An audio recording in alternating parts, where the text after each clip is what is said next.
So I mostly do vlogging, and I sometimes get questions, what equipment do I use and what software do I use when I'm out traveling? Normally, if you see some other videos, I normally have a lot of sort of drone footage and a lot of B-roll, but of course you don't need that to make a good video. I think it's all about the content, but I just wanted to share a bit how I work with.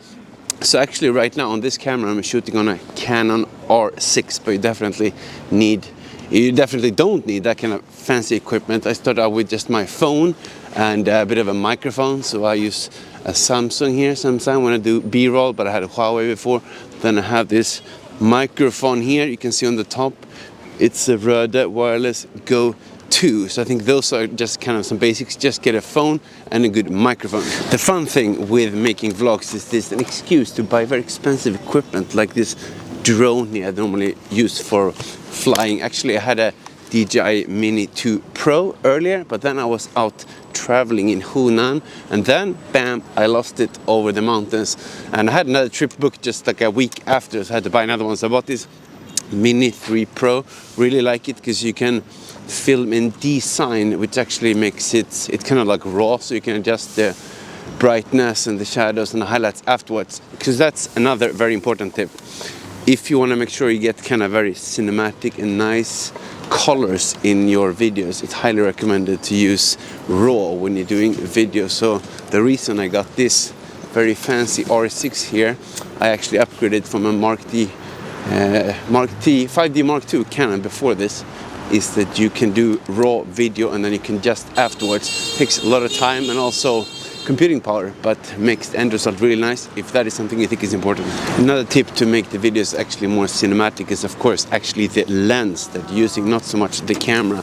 So right now I'm using a Canon 2.8 1535, kind of fancy. I had a 2470 before that, 2.8 also, so basically have very big aperture, so you get very narrow depth of field. Then you can kind of zoom in and only see what's in the foreground, and the background gets real blurred out. So that's another tip.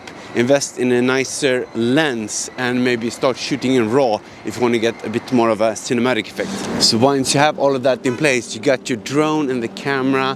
What is next? Well, you need some good software, of course. I actually started out just using Adobe Rush. I think it's even free or very cheap at least to use. But then when I wanted to start editing these kind of videos and photos with RAW and C-Sign, you need something else. There are many options, but I like the Adobe Premiere. So I pay for that, basically a subscription every month. You get all the software updates you need, so you can always have the latest. And I typically stand up on a working treadmill, you can say, so I walk and edit at the same time because I want to do two things at the same time. You can spend a lot of time editing videos. You can also stay in shape at the same time, which I think is a fantastic combo. So to do all of that editing, of course, you need some good hardware, and actually my computer is quite old. I bought it as a gift for myself 3 years ago and I actually got this job as a celebration. And actually the same with this camera and this lens. I try to connect it to some sort of reward to motivate myself. You don't need that, of course, but I'm thinking of maybe getting a new computer. We'll see, a bit faster one. If I get to 1,000 subscribers, we'll see, maybe. But of course, you don't need any of that. I think the key is to have a good idea, get some good storytelling in videos and editing, and sitting down, just going through the footage and picking the best one. It's very hard sometimes. You gotta kill your darlings, throwing away the bad clips, but I think it's very important. And another thing as well is music. I don't have so much music right now in the background, but I use a service called Musicbed where you can pay, I think, a monthly fee and get a lot of cool music. That's a tip to make it a bit more interesting as well. There are of course a lot of things you can do to spice up your videos, and I think one important thing is actually color grading. And as I mentioned before, I shoot in RAW here or C-Log, so you can actually adjust afterwards. That's kind of a separate topic, and I can definitely do more if you want about that one. So leave me a comment or a question if there's something you're wondering about. It takes a lot of time and makes it really nice. But now I'm going to continue walking here a bit. I'm waiting for a movie actually to export and save in the background here. Hope all have a fantastic day and hope to reconnect with you very soon again.